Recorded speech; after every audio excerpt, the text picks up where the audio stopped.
Never a dull moment with this White House. Unfortunately, the excitement is almost always negative. And so it really got to me, this latest thing with the president. I'm reading from a journalist's account here. It said U.S. President Donald Trump has said he does not want Somali immigrants in the U.S. And he told reporters they should, quote, go back to where they came from and their country is no good for a reason. He went on to say, I don't want them in our country, I'll be honest with you, and that the US would go the wrong way if we keep taking garbage into our country. And those comments come as immigration authorities are reported to be planning an enforcement operation in Minnesota's the largest, is from what I understand, Somali community. Um, this was Of course, Trump has often said racist things, but this one seems so blatant. So there's no dog whistles anymore. You know, a dog whistle is supposed to signal to some and be unintelligible to others. There's no way any any person of any reasonable assessment of his statements could spin this as anything other than a racist tirade. And but to me there was something like a little bit different. Like this sounded like the Thanksgiving table with the cranky uncle who's just there spouting off at the mouth, and you're just like, ignore him, put him off in the corner, turn on the football game, and hopefully he'll take a nap and leave us all alone. Yeah, I'm nap. getting that vibe. Right. He did take a nap. He did, while Marco Rubio was talking. But yeah, what did y'all, add this to the heap of racist statements, but did it sound any different? Or maybe the timing was that important?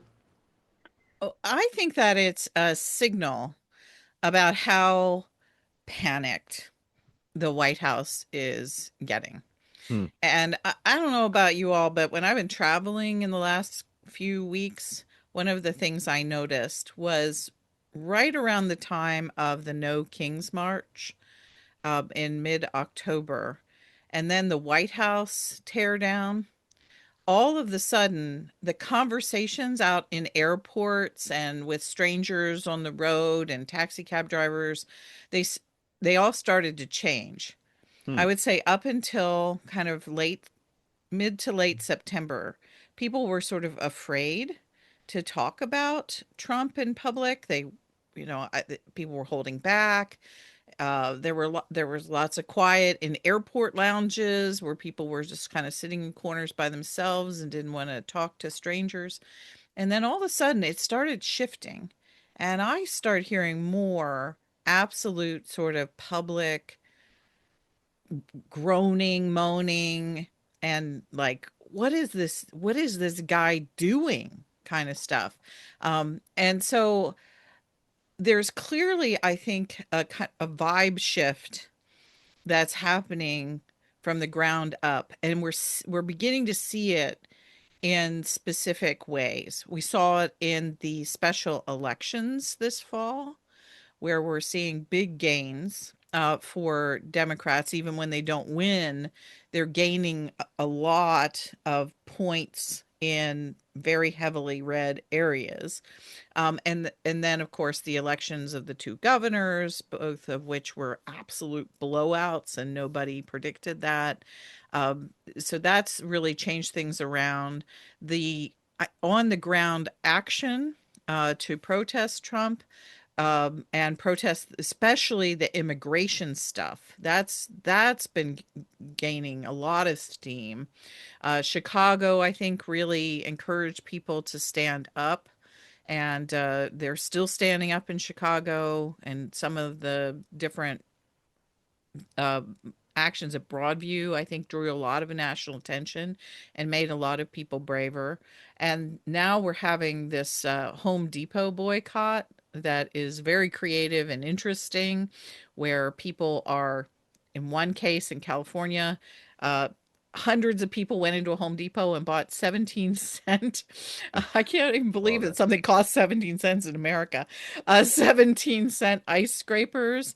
And then they all got in a line and return them all at the exact same time, Mm, effectively shutting down the Home Depot and making the staff that was there all just pay attention to this long line of returns. And then Rachel Maddow had a great thing on Monday where there's a resistance gospel choir that's showing up in Home Depot parking lots, and they've been serenading people with Christmas carols with changed words. And she had a clip of the group singing a great rendition of Feliz Navidad. Um, leave our friends alone kind of thing. It was great.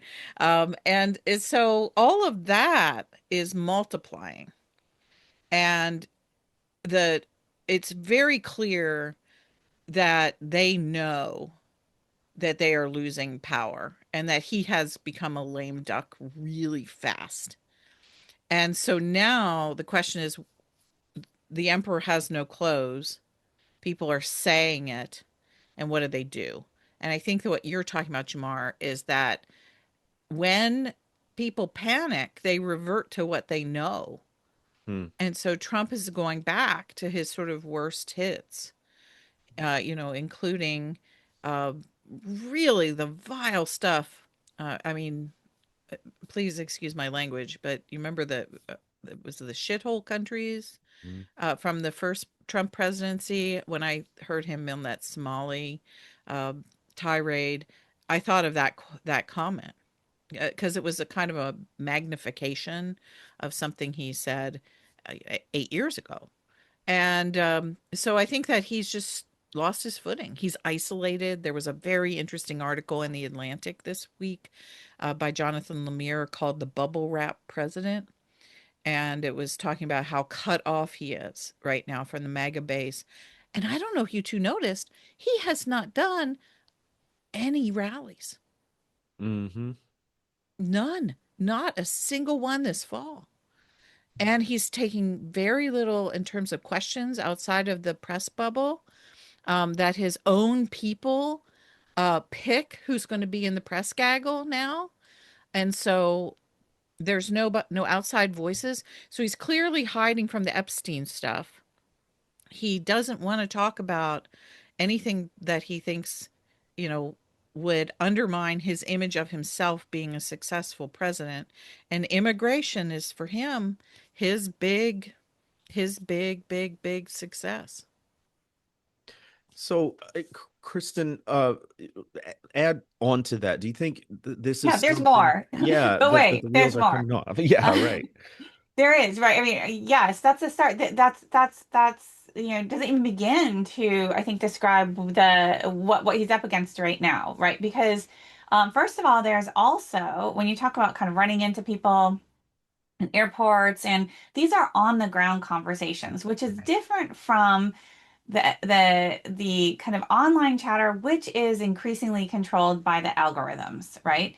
So just keep that in mind that what you see online really cannot be trusted.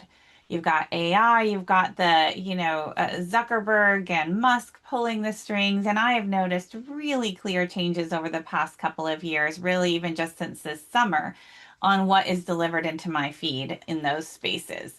But the on the ground, face-to-face conversations, right? That's where you're actually picking up where the average American is at. And, add to the things that you were saying, Diana.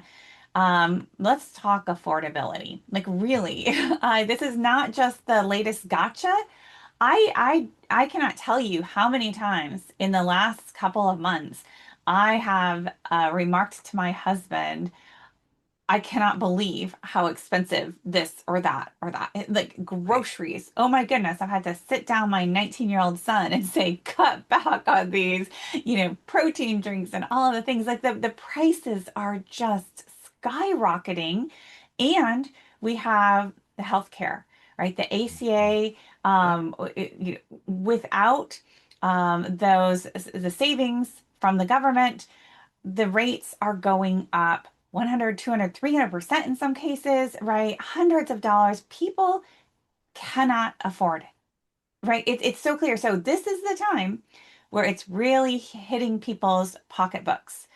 And if you remember, this was, it's the economy, stupid, right? This was one of the real things that kept pulling Biden and then Harris down, inflation, affordability, and all the other stuff is window dressing. What really matters is people's pocketbooks. Well, that's not panning out for the Republicans in their, whereas usually the president doesn't have a whole lot of control over the economy. In this case, he does, right? We have the tariffs. You see even the attacks on the ICE attacks on immigration, right? These all have economic impacts. Right. And so people are seeing that. People are seeing that their own lives, even if they aren't paying attention to what's happening to their neighbors, even if they don't even care about what he is saying about Somalis, or if they're just completely in their own bubble, it's breaking into their bubbles too.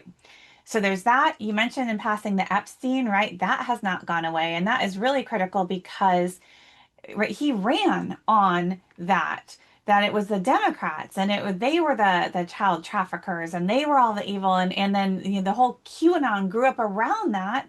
Well, that's a big chunk of his base, and now they're turning to him. And then we have the strikes on the alleged drug trafficking boats, Mhm. right? And that's another thing where we still do have loss. And there's a lot of heat right now on that front. So you're kind of getting it from all sides.